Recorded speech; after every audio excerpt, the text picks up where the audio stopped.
Probably one of my favorite aspects of the production process has been directing the voiceovers because, on a lot of our earlier projects, we never really had an opportunity to work with actors, or at least as many actors and talents that we're working on for this one. And there's just a lot of incredible people that we've been able to meet and work with throughout this process. And I'm incredibly excited to, hear every single one of them in the final product.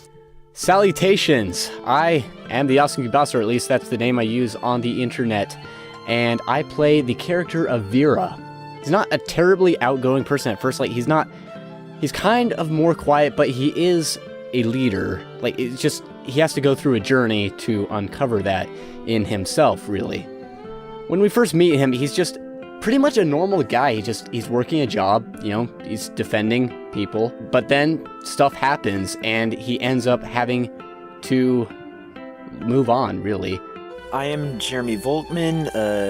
I play the role of Anakor, who he's the veteran of the series. He's worked in law enforcement his entire life. Recently he has transferred over to the Royal Guard, which protects the king. He's a stoic person that has been through a lot, and you would think that makes him a lot more cynical towards the other characters, but he's really just looking out for their best interests, and he wants to protect everyone and make sure they get out of this alive. And through the course of the series, he proves that he's incredibly loyal to anyone that he fights alongside and incredibly loyal to the king. He kind of acts sort of like a father figure at points. Hi, I am Sayre Seaman. I'm playing the character of Eric, the brutish warrior. He's kind of headstrong, but a caring guy, especially if you're one of his close friends. Nim and other characters, he seems to have sort of a soft spot for people he cares about. But Eric, his character, I would say, evolves quite a bit. Starts out as, I would say, kind of the quiet, strong type.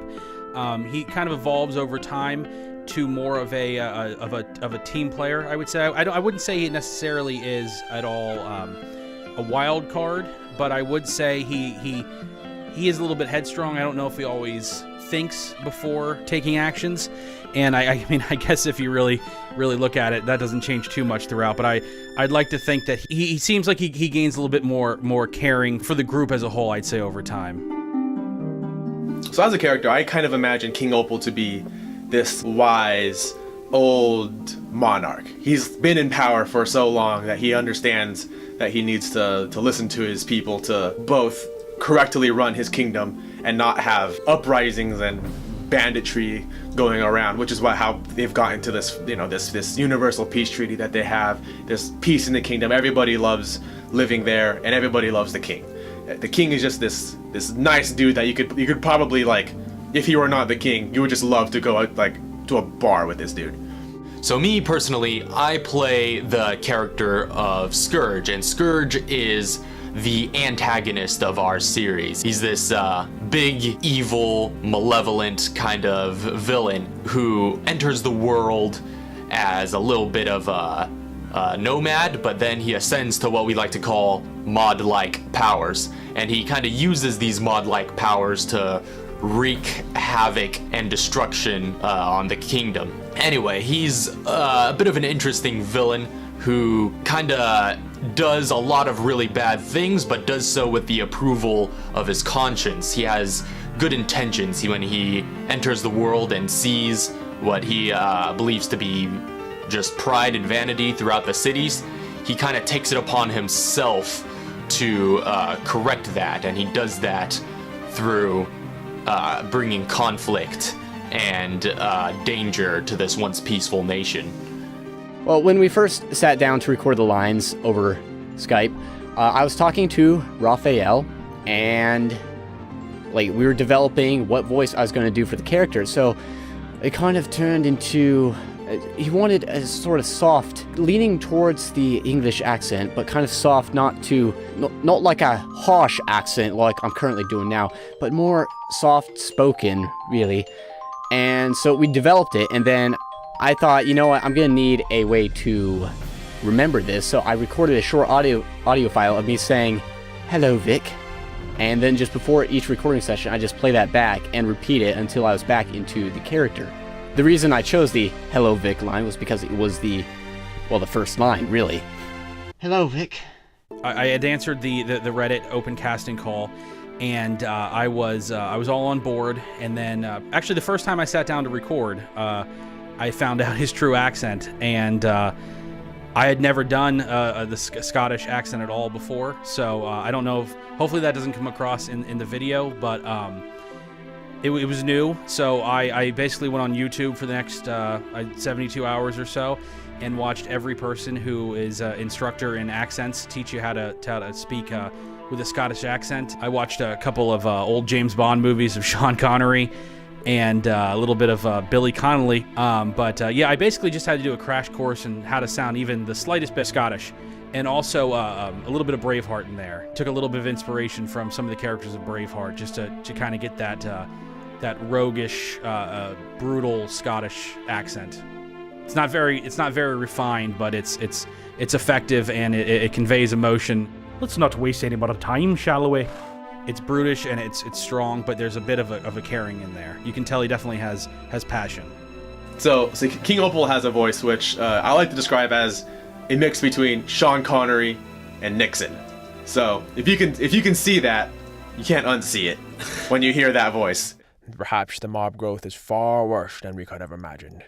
So one of the really awesome things that was able to happen recently was that I was able to travel to direct a voiceover session, which, when worded that way, makes this production sound super high-end and awesome. So this is a good friend of mine, Paul Ryan. He voices a couple of characters in Edeneth, and he happens to have a friend who happens to be basically a professional voiceover artist, so to speak. And we've kind of arranged to be able to go over to where he's at. We're going to be traveling, taking like a little hour-and-a-half road trip to direct a voiceover session with him. So that's what we're on our way to now. I'm basically mobilizing our recording setup and bringing it over there. So that's an adventure. Fantastic.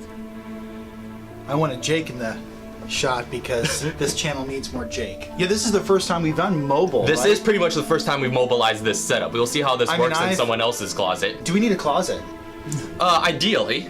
Oh, I don't think I have a closet. Hello, darkness, my old friend. Well, we'll figure it out when we get there. Yeah, we'll figure it out. We'll figure it out.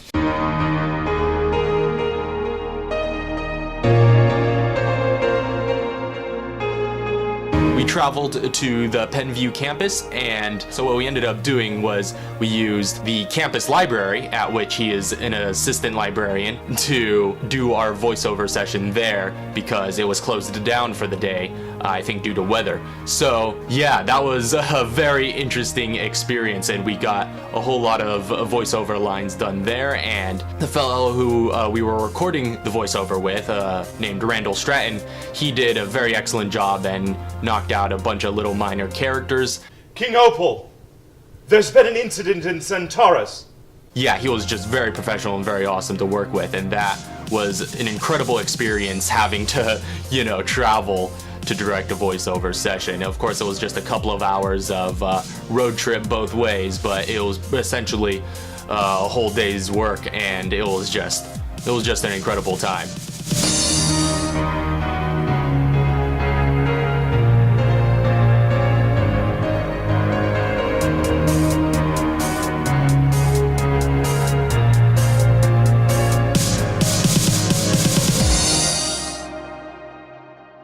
Well, since this isn't really a insanely professional, high-budget thing, this is an indie project, the process for recording voices was basically just sitting down on Skype, setting up my microphone, and recording the lines on my end, while having Raphael on the other end, because he was doing the directing and such. So instead of being in a sound booth, he was in an entirely different state, actually. And so I would record them on my end while we were talking on Skype, and he would just direct me in where he wanted me to go with it. And then after we finished recording them, I would just export the audio and send it to him.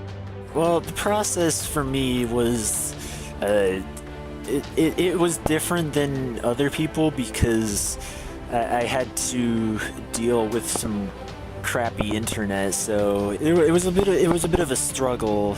I've done a lot of voiceover in school. I was a journalism major in college, specifically broadcast journalism. So a big part of my job was to do voiceover. But that voiceover is much more stale and to the point. There's not a lot of emotion involved on purpose. In the news, it's just supposed to be conveying facts, and that's it.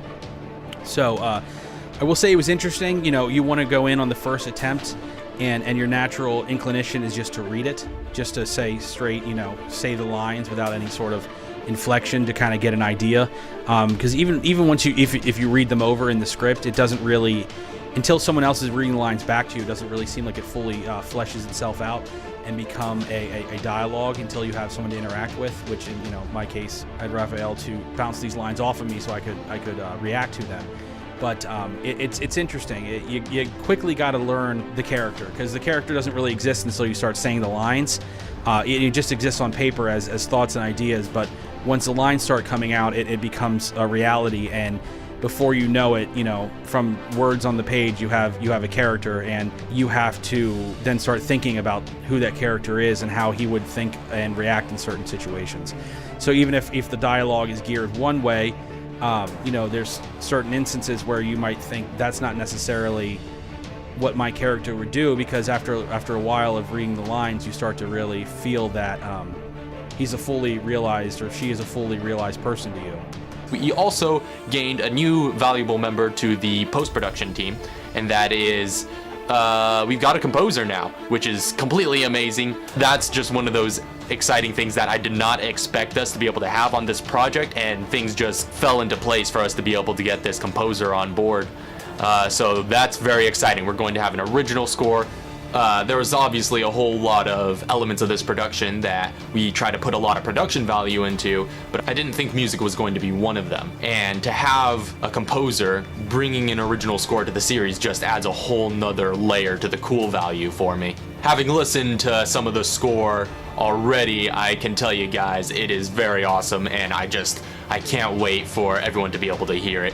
It's gonna bring this up to another level, I'm telling you. One of the things I really like about this project is that all I have to do is the voice acting, and then other people do all the other stuff, all the body acting for it, all the editing. It'll just be nice to see something that I'm in that I didn't have to completely do, because my videos, I have to do all of it.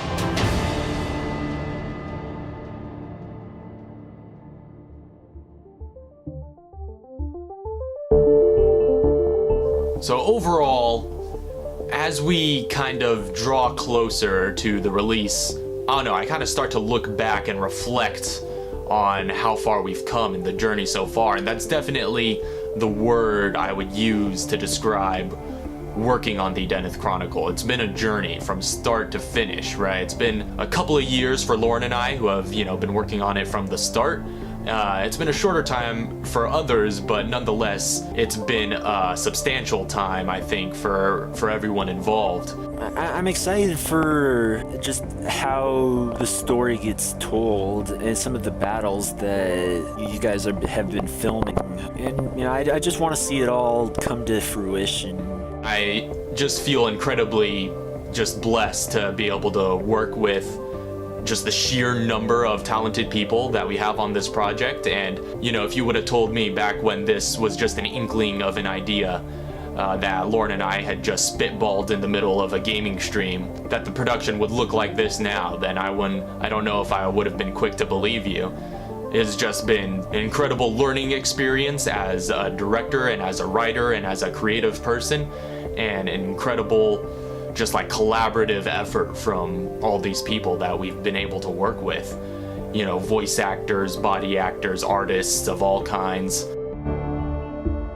I am looking forward to, I guess the group reaction. I mean, I hope it gets watched. I hope that people enjoy it. You know, I've always dreamed about doing stuff like this, and it's taken me 30 years to really get involved, and 10 years out of college to really get back to what I always wanted to do. And I'm just glad I finally got the opportunity to do so.